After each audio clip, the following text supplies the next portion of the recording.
আসসালামু আলাইকুম রহমতুল্লাহি ওয়া বারাকাতু। প্রফেশনাল জার্নি চ্যানেলে আপনাদের সবাইকে স্বাগত জানাচ্ছি। আজকে আমরা আইসিটির ম্যাথ নিয়ে একটু ডিসকাস করব, কারণ অনেকেই রিকোয়েস্ট করেছেন যে ভাই আইসিটির ম্যাথের প্যাটার্নটা কিভাবে হবে, আসলে এখান থেকে কতটুকু প্রিপারেশন নিতে হবে, কোন প্যাটার্নের প্রিপারেশন নিতে হবে। অনেকের কনফিউশন আছে। সো ওই কনফিউশনটাকে অনার করতে গিয়ে আমরা আজকের এই ম্যাথ ডিসকাশন ক্লাসটার অ্যারেঞ্জমেন্ট করেছি। বেসিকলি আইটিতে আসলে সিস্টেমেটিক কোনো ফর্মুলা দিয়ে কোনো ম্যাথ আসার কোনো সুযোগ নাই। সো আপনাদের প্রিভিয়াস যে এক্সপিরিয়েন্স, পার্সেন্টেজ, যোগ বিয়োগের যে এক্সপিরিয়েন্স, সেই এক্সপিরিয়েন্সের উপর বেস করে মূলত আইটি কোয়েশ্চেন হবে। লাস্ট ইয়ারে আইটিতে যে দুইটা কোয়েশ্চেন হয়েছে, সেই দুইটা কোয়েশ্চেন নিয়ে যদি আমরা ডিসকাস করি, গত বছর প্রথম যে আইটি বেস কোয়েশ্চেনটা হয়েছে সেইটা হচ্ছে, আমরা সেটা নিয়ে প্রথমে আলোচনা করি। কোয়েশ্চেন্সটা ছিল এরকম: a bank observe that 60% of its customers' query are handled by its call center, while 40% are handled through IVR system. If the average cost per call center is taka 200 and average cost in IVR interaction is taka 50, calculate the total cost for handling 12,000 customer queries. এই কোয়েশ্চেনেরই B পার্টে বলা আছে, if the bank wishes to shift an addition 30% of call center queries to IVR system, what would be the potential cost savings from the same number of queries?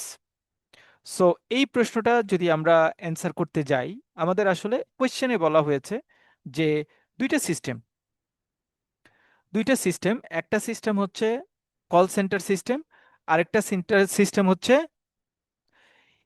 Interactive voice response অর্থাৎ IVR system.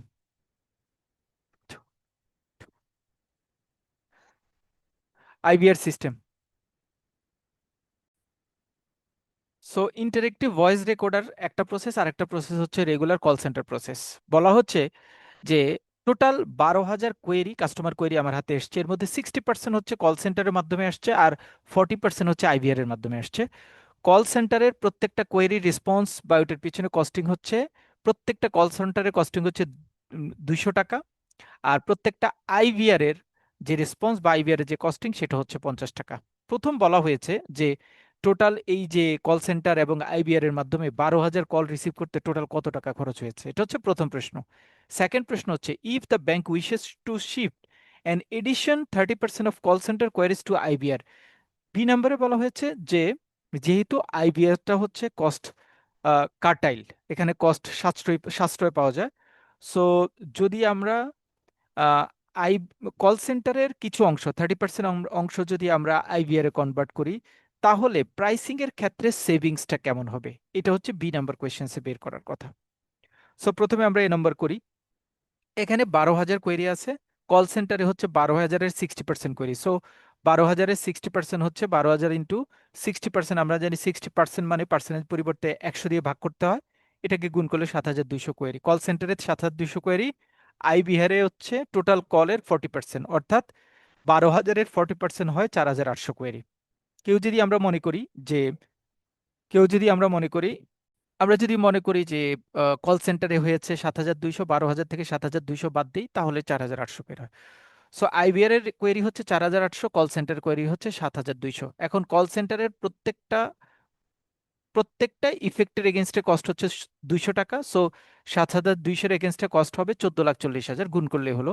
IVR এর cost হবে, প্রত্যেকটা cost হচ্ছে 50 টাকা, so 4,800 কলের মধ্যে এটার price হবে 2,40,000। কল সেন্টারের কস্ট এবং আইভিআর এর কস্ট যদি আমি যোগ করি, টোটাল এই প্রজেক্টের জন্য খরচ হচ্ছে 16,80,000 টাকা। এটা এ নাম্বারের অ্যান্সার শেষ। খুবই সিম্পল, খুবই সিম্পল। বি নাম্বারে বলা হয়েছে যে কল সেন্টারের 30%কে এখন আমি আইভিআর এ কনভার্ট করবো, তাহলে কল সেন্টারে আছে 7,200, এইটার 30%কে এখন আমি আইভিআর এ কনভার্ট করব। দেখেন, 30% অফ কল সেন্টার কোয়ারিজ হচ্ছে 7,200, এটা 30% হবে 2,160 কোয়ারিজ। তাহলে নতুন প্যাটার্ন অনুযায়ী কল সেন্টারে থাকবে 7,200 থেকে 2,160 মাইনাস করে দিলে 5,040 কোয়ারিজ, আর আইভিআর এ আগে ছিল 4,800, এটার সাথে 2,160 নতুন করে যোগ হবে। দুইটার যোগফল কিন্তু 12,000 কোয়েরি হবে, 12,000, টোটাল 12,000 কোয়েরি হবে। কিন্তু কল সেন্টারে এইখানে 2,160 কমে যাবে, আইভিআর এ 2,160 বাড়বে। ওকে, সেম একই রকম আগে যেভাবে করেছি। এবার কল সেন্টারের কস্ট আসবে 5,040, যেহেতু কোয়েরিটা কমেছে, 5,040 ইন্টু 200, 10,08,000। আইবিআর এর কস্ট আসবে 6,960 ইন্টু 50, 3,48,000। সো নতুন প্যাটার্নে যদি আমি দুইটা যোগ করি, 10,08,000 এবং 3,48,000 যোগ করলে আমার টোটাল খরচ আসবে 13,56,000। তাহলে কস্ট সেভিংস হচ্ছে আমার কত? কস্ট সেভিং হচ্ছে, যদি আমি আইবিআর এ 30% কনভার্ট করি, তাহলে আগের কস্টিং ছিল আমার প্রথম ম্যাথে, স্বাভাবিক অবস্থায় কস্টিং ছিল 16,80,000। এখন নতুন অবস্থায় আইবিআর এ 30% কনভার্ট করার পর আমার কস্ট আসছে 13,56,000। এইটা যখন আমি মাইনাস করে ফেলি, তাহলে রেজাল্ট আসবে 3,24,000। অর্থাৎ এই যে 30% কল সেন্টারকে আইবিআর এ কনভার্ট করার কারণে আমার কস্ট সেভিং হচ্ছে 3,24,000। প্রথম কোশ্চেন্সের অ্যান্সার শেষ। এবার 2 নম্বর ম্যাথটা নিয়ে আমরা আলোচনা করব। 2 নম্বর ম্যাথটা হচ্ছে সাধারণত 2 নম্বর ম্যাথে এখানেও এ বি দেওয়া আছে। 2 নম্বর ম্যাথের প্রথম প্রশ্নটা, a financial institution is considering to implement a new fraud detection system powered by machine learning বা এমএল এবং artificial intelligence. The current manual fraud has detected rate is 30% and false positive rate is 10%।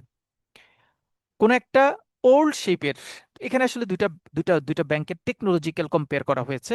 কোন একটা bank যারা machine learning অর্থাৎ artificial intelligence অর্থাৎ নতুন generation নতুন IT সিস্টেমকে ইমপ্লিমেন্ট করেছে, এই নতুন আইটি সিস্টেমটাকে ইমপ্লিমেন্ট করার কারণে তাদের যতগুলি কেস আছে, সেই কেসের মধ্যে তারা সাধারণত দ্য কারেন্ট ম্যানুয়াল, সাধারণত তারা আগের যুগের অর্থাৎ আর্টিফিশিয়াল ইন্টেলিজেন্সি অথবা মেশিন লার্নিং প্রসেস অ্যাপ্লাই না করার কারণে আগের যে প্রসেস আছে, সেই প্রসেসে ম্যানুয়ালি তারা 70% ফ্রডকে ডিটেক্ট করতে পারে এবং 10% ফলস পজিটিভ রেজাল্ট তারা আইডেন্টিফাই করতে পারে। ফলস পজিটিভ কথাটার মানে হচ্ছে যে এটা দেখে মনে হচ্ছে যে প্রথম ইনিশিয়াল হয়েছে পজিটিভ দিয়ে, বাট এটা যখন অ্যানালাইসিস করা হয়েছে তখন সেটা নেগেটিভ হিসেবে ট্রিট হয়েছে, এটাকে বলা হয় ফলস পজিটিভ। 10%-এর মধ্যে এই যে ফলস পজিটিভ 10%, যেমন 10% of the legitimate transaction are flagged as fraudulent, এটুকু শুধুমাত্র আপনাদের কনফিউশন ক্রিয়েট করতে দিয়েছে। এটা আসলে ম্যাথের কোনো পার্ট না, এটুকু ম্যাথের কোনো পার্ট না। ম্যাথের পার্ট হচ্ছে 70% আর 10%।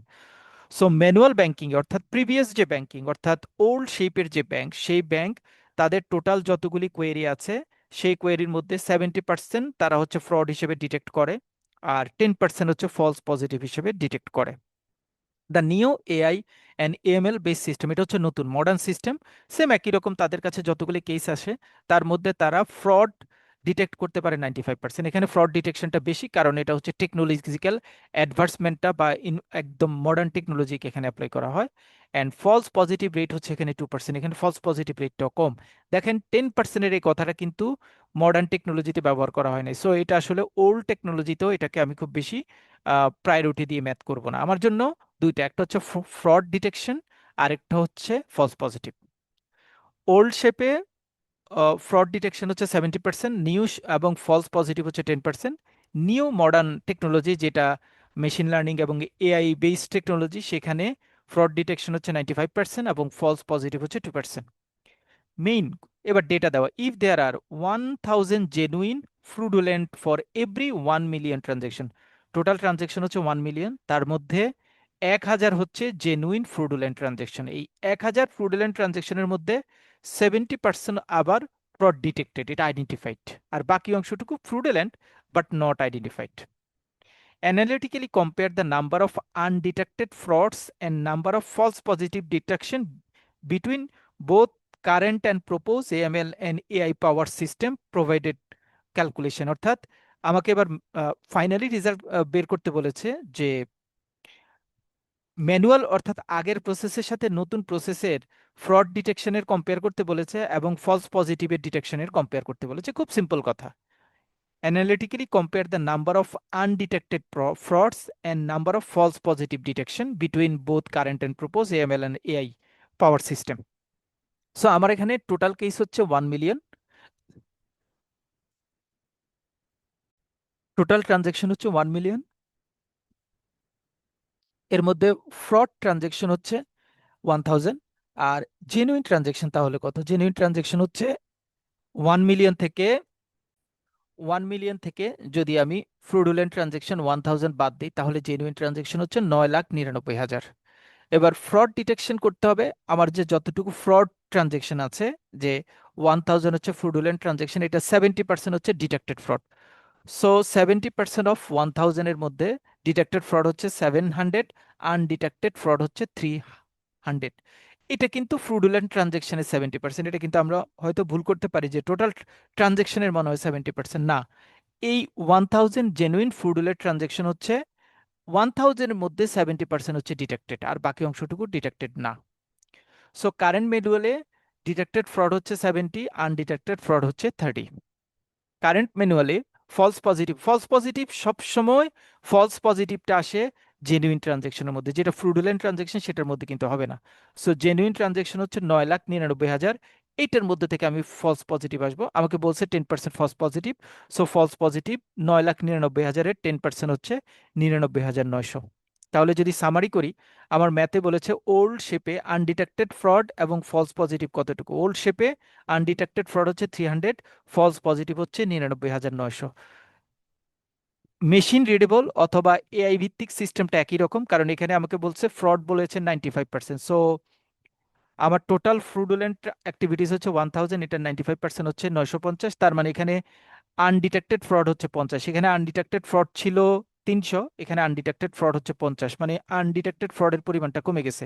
তার মানে হচ্ছে কমপ্লায়েন্সলি মেশিনটা কাজ করে। ফলস পজিটিভ একই রকম। ফলস পজিটিভ তো আমার টোটাল ভ্যালিড ট্রানজেকশনের উপর করতে হবে। সো ভ্যালিড ট্রানজেকশন হচ্ছে আমার 9,99,000, ফ্রুডুলেন্ট ট্রানজেকশনটাকে বাদ দিয়ে। সো 9,99,000-এর 2% হচ্ছে 19,900। যদি আমি এবার ম্যাথ রেজাল্ট ক্যালকুলেশন করি, আনডিটেক্টেড ফ্রড যেটা মডার্ন টেকনোলজিতে 50টা, এবং ফলস পজিটিভ হচ্ছে 19,980। এটা হচ্ছে আমার ম্যাথ রেজাল্ট, অর্থাৎ 6-এর রেজাল্ট হচ্ছে এই ম্যাথ। কম্পেয়ার করেছি আমরা যে ডিডাকশন আনডিডাক্টেড ফ্রডের কম্পারিজনটা হয়েছে। আমরা দেখেছি যে ওল্ড বা ম্যানুয়াল সিস্টেমে 300টা আনডিডাক্টেড ফ্রড ছিল, আর মডার্ন টেকনোলজি বেস সিস্টেমে আনডিডাক্টেড ফ্রড হচ্ছে 50, এটা মাইনাস করলে 250। ফলস পজিটিভের ক্ষেত্রে ওল্ড সিস্টেমে ছিল 99,900, নতুন সিস্টেম হচ্ছে 19,980, এবং এটা কম হয়েছে 79,920 যদি আমি কম্পেয়ার করি। সেকেন্ড আরেকটা ইম্পর্টেন্ট কোয়েশ্চেন্স বলেছে 6-এ, সেটা হচ্ছে discuss the challenges of implementation of machine learning and AMI power system for two banks, upon which one is very old and another is very new in operations. দুইটা ব্যাংকের ক্ষেত্রে যদি আমি, দুইটা ব্যাংক মানে একটা ওল্ড ওল্ড স্ট্রাকচারে আর একটা নতুন স্ট্রাকচারে বা নিউ স্ট্রাকচার, যেখানে মেশিন রিডেবল, মেশিন লার্নিং এবং এআই বেস অ্যাক্টিভিটিস পারফর্ম করা হয়, দুইটা ব্যাংকের ক্ষেত্রে আমরা যদি কম্পেয়ার করি, দুইটা ব্যাংকের ক্ষেত্রে আমরা যদি কম্পেয়ার করি, তাহলে নতুন সিস্টেমটা অ্যাডাপ্ট করার ক্ষেত্রে কোন ব্যাংকটা বেশি পারদর্শী হবে আপনার মতামত দেন, অথবা কোন ব্যাংক এই নতুন এআই ভিত্তিক টেকনোলজিটা অ্যাডাপ্ট করতে বেশি চ্যালেঞ্জ ফেস করবে। ওল্ড ব্যাংকের ক্ষেত্রে আমরা পয়েন্ট দিয়েছি, এটা হচ্ছে ডেসক্রিপটিভ কোয়েশ্চেন, সেটা ম্যাথ না। ওল্ড ব্যাংকের ক্ষেত্রে আমরা বলেছি আইটি সিস্টেম ইন্টিগ্রেশন ডিফিকাল্ট, কারণ ওরা একটা প্যাটার্নের মধ্যে আছে, সেটা চেঞ্জ করা তাদের জন্য একটু ঝামেলা হবে।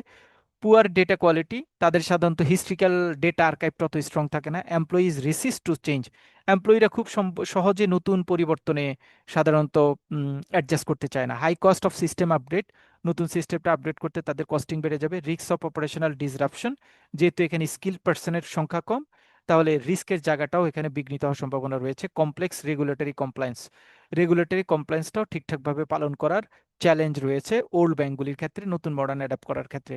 নিউ ব্যাংকের ক্ষেত্রে lack of historical data of AML training, এখানে হিস্ট্রিক্যাল ডেটাটা ছোট, যার জন্য এটা হচ্ছে এটার জন্য একটা challenge. Low initial model accuracy, এখানে অ্যাকুরেসির ক্ষেত্রে অনেক সময় প্রবলেম হবে। High cost of AI set up, এটা নতুন ব্যাংকের ক্ষেত্রে আমরা জানি কস্ট কাটিং বা কস্টের ব্যাপারে তারা খুব কনসাস থাকে। সো সো নতুন এআই অ্যাডাপ্ট করলে তাদের কস্টটা কিন্তু অনেক বেড়ে যাবে। Shortage of skilled manpower, ম্যান পাওয়ারের পরিমাণও এখানে শর্টেজ রয়েছে। Customer trust issue and dependence on external vendors, তাদের যেহেতু তাদের ব্যাংক ছোট নতুন, অনেক ধরনের লিমিটেশনস রয়েছে। সো তারা আসলে ভেন্ডরের উপর ডিপেন্ডস করতে হবে, যেটা সাধারণত তাদের জন্য এডিশনাল কস্ট ইনকার করে। That's all about math. এটা হচ্ছে গত বছর দুইটা ম্যাথ আসছে, আপনাদের এই রকমই ম্যাথ আসবে, খুব বেশি উল্টাপাল্টা করে আসবে না। নতুন মডার্ন টেকনোলজি, ওল্ড টেকনোলজি, অথবা আইটি বেস কোনো কোয়েশ্চেনিয়ার, সেখানে এত পার্সেন্ট লোক এটা বলেছে, এত পার্সেন্ট লোক এটা বলেছে। অথবা নতুন মডার্ন সিস্টেমের ক্ষেত্রে আমরা ধরেন পেমেন্ট সিস্টেমের মধ্যে আমরা বলি যে পেমেন্ট সিস্টেমের ক্ষেত্রে আরটিজিএস ট্রানজেকশনের এত পার্সেন্ট ঠিকঠাকভাবে হয়, এত পার্সেন্ট ঠিকঠাকভাবে হয় না, কাস্টমার স্যাটিসফ্যাকশন এত পার্সেন্ট কাস্টমার স্যাটিসফাইড, এত পার্সেন্ট কাস্টমার স্যাটিসফাইড না, টোটাল কেস এতটুকু হলে স্যাটিসফাইডের সংখ্যা এবং ডিসস্যাটিসফ্যাকশনের সংখ্যার মধ্যে কম্পেয়ার করা, এই টাইপের ম্যাথই মোটামুটি আসবে। মানে এই দুইটা ম্যাথ আপনারা কম্পেয়ার করবেন, এই দুইটা ম্যাথ মোটামুটি যদি রিভিউ করেন, তাহলে আই থিঙ্ক ম্যাথমেটিক্স ইস্যুটা আপনাদের প্রবলেম হবে না। তবে পার্সেন্টেজ পার্সেন্টেজ শতকরাকে সাধারণ ভগ্নাংশে প্রকাশ করা, সাধারণ সংখ্যা প্রকাশ করা, 100-র মধ্যে পার্সেন্টেজ মানে কত পার্সেন্ট, কিভাবে ক্যালকুলেশন করা হয়, এই ইস্যুসগুলি একটু খেয়াল রাখতে হবে ম্যাথ করার ক্ষেত্রে। সো আশা করছি এই দুইটা ম্যাথ করে ক্লাসটা রিভিউ করলে আপনাদের জন্য আইটির ম্যাথটা আপনারা ইজিলি অ্যান্সার করতে পারবেন। Hope for the best. Thank you. আসসালামু আলাইকুম।